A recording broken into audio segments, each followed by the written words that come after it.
थी। तो एक कांग्रेस अभी इन तमाम मुद्दों से उबर भी नहीं सकी थी और उससे ठीक पहले मतलब हम कह सकते हैं कि दूसरे फेज का चुनाव सिर पर है। आज प्रचार का आखिरी दिन है और आज प्रियंका गांधी वायनाड पहुंचने वाली है। राहुल गांधी के समर्थन में यहाँ 3 कार्यक्रम प्रस्तावित है प्रियंका गांधी की। और ऐसे में सैम पित्रोदा का बयान कांग्रेस के शीर्ष नेताओं में, कांग्रेस के बड़े नेताओं में खलबली पैदा कर रहा है। कहीं न कहीं कांग्रेस पार्टी को ऐसा लग रहा है कि इससे पहले भी जिस तरह के बयान सैम पित्रोदा, इसके अलावा जो कांग्रेस के बड़े नेताओं ने कई बार दिया है, मनीशंकर अय्यर का मैं जिक्र करूंगी, दिग्विजय सिंह है, सलमान खुर्शीद है, ये तमाम वो नेता हैं जो सेल्फ गोल करते हुए नजर आए हैं और कहीं न कहीं उनके बयानों से कांग्रेस जस्टिफाई कैसे करेंगे रंजीता, ये भी बड़ा सवाल है। न्याय पत्र नाम दिया है अपने मैनिफेस्टो का रंजीता, तो क्या ऐसे न्याय करेंगे कि अमीरों से ले लो और गरीबों में बांट दो, ये न्याय है कांग्रेस का? ये भी सवाल खड़े होंगे, तमाम ऐसे सवाल जिसके जवाब कांग्रेस को देने होंगे। देखते हैं कि कांग्रेस की तरफ से और क्या कुछ रिएक्शन आएंगे, हम अपने दर्शकों तक पहुंचाएंगे। बहुत बहुत शुक्रिया रंजीता तमाम जानकारी के लिए। प्रधानमंत्री नरेंद्र मोदी ने बांसवाड़ा की रैली में किसी तरह से कांग्रेस के घोषणा पत्र पर निशाना साधा था। एक बार फिर आपको सुनाते हैं कि उस वक्त प्रधानमंत्री ने क्या कहा था, जिस पर कांग्रेस फिर हमलावर नजर आई थी। जरा सुनिए सर। ये जो गोल्ड है बहनों का और जो संपत्ति है, ये सबको समान रूप से वितरित कर दी जाएगी। क्या ये आपको मंजूर है? क्या आपकी संपत्ति सरकार को हटने का अधिकार है? क्या आपकी संपत्ति को, आपने मेहनत करके कमाई हुई संपत्ति को सरकार को ऐंठने का अधिकार है?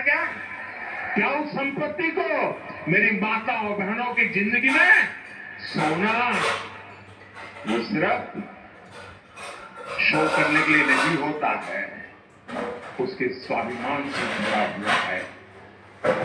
उसका मंगलसूत्र वो एक सोने का कीमत का मुद्दा नहीं है, उसके जीवन के सपनों से जुड़ा हुआ है।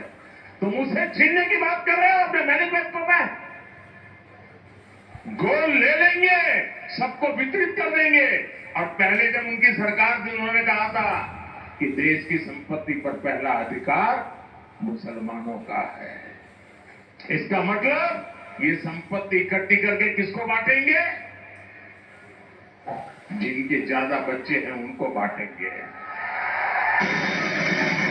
और एक बड़ी खबर इस वक्त आई है, मैनिफेस्टो पर राहुल गांधी ने प्रधानमंत्री नरेंद्र मोदी को जवाब दिया। हमारे मैनिफेस्टो से नरेंद्र मोदी घबरा गए हैं। पीएम मैनिफेस्टो देखकर स्थानिक कर गए हैं, बिल्कुल हिल गए हैं। क्रांतिकारी मैनिफेस्टो है ये। फैशन डिजाइनर नहीं है, हम दर्जी हैं। फैशन डिजाइनर सिर्फ नाम दिया गया है, हम हैं दर्जी। और आप दर्जी से बात कर रहे हो। आपने मुझे कोई भी कपड़ा दे दिया, मैं उस कपड़े को समझ जाता हूं। छूते ही मुझे कपड़े के बारे में पूरा सब पता लग जाता है। कैसे गिरेगा, कैसे काटा जाएगा, किस पर किस प्रकार लगाया जाएगा, मैं सब जानता हूं। मैं कारीगर हूं।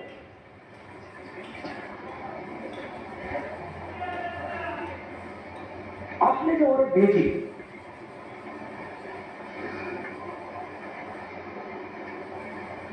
वो कपड़े को नहीं समझती है। वो जो ड्रेस वो दिखा रही थी, वो उसने नहीं बनाया है। उसके बैक ऑफिस में एक दर्जी बैठा हुआ है जो कपड़े को समझता है। आपने यहां एक दलाल भेजा है, एक दलाल भेजी है। आप उस दर्जी को भेज दो, हम ताली बजाएंगे। मैं हैरान हूं। उससे कहा कि देखिए, आप सुपर कार की बात कर रहे हो, और जो आपके देश को बनाता है, चाहे वो नाई हो, चाहे वो दर्जी हो, चाहे वो पढ़ाई हो, मेटल वर्क का काम करता हो, इलेक्ट्रिशियन होता है, उसको आप छुपा के बंद कमरे में रखते हैं। और ये जिसको आपने भेजा है, इसको पता तो समझ नहीं आता क्यों हम ऐसी कार्य है। बहुत बड़ी बात नहीं।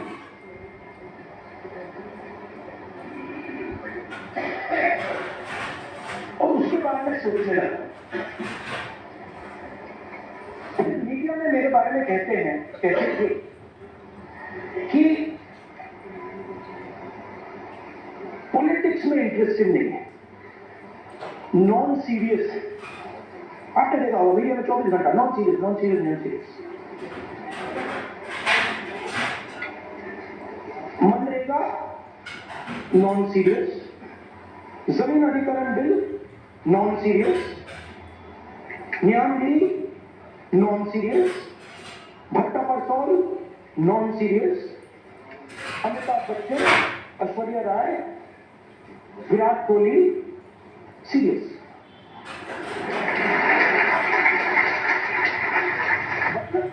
मतलब हिंदुस्तान की पॉलिटिक्स में मान लीजिए ये कमरा है, इसमें 1000 लोग बैठे हैं। 1000 लोग में से आप यहां पे 20 लोगों को हेडफोन दे दीजिए और माइक्रोफोन दे दीजिए, और वो 20 लोग 24 घंटा चर्चा कर रहे हैं, और 990 लोग यहां बैठे हुए हैं। उनकी ना कोई बात सुनता है, ना उनके पास लाउड स्पीकर, ना उनके पास माइक्रोफोन, हेडफोन। वो देखते रह जाते हैं, और जब भी कोई 90% की बात करता है तो वो नॉन सीरियस हो जाता है। तो मैंने शुरू किया, मैंने कहा देखता हूं ये जो लोग कह रहे हैं नॉन सीरियस, इनकी कंपनीज में इनके स्टेक होल्डर कौन, इनके जो बड़े बड़े पत्रकार हैं, जो एंकर्स हैं, मैंने इनके नाम निकालने शुरू किए। 95% का इनमें एक है ही नहीं, एक ओबीसी नहीं है, एक ओबीसी एंकर नहीं है हिंदुस्तान में।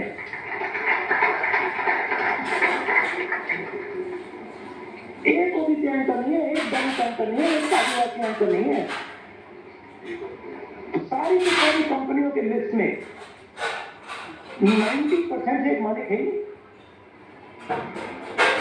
तो लाउड स्पीकर आपके हाथ में ही नहीं है। और अगर लाउड स्पीकर आपके हाथ में नहीं है तो जो भी आप बोलोगे वो नॉन सीरियस।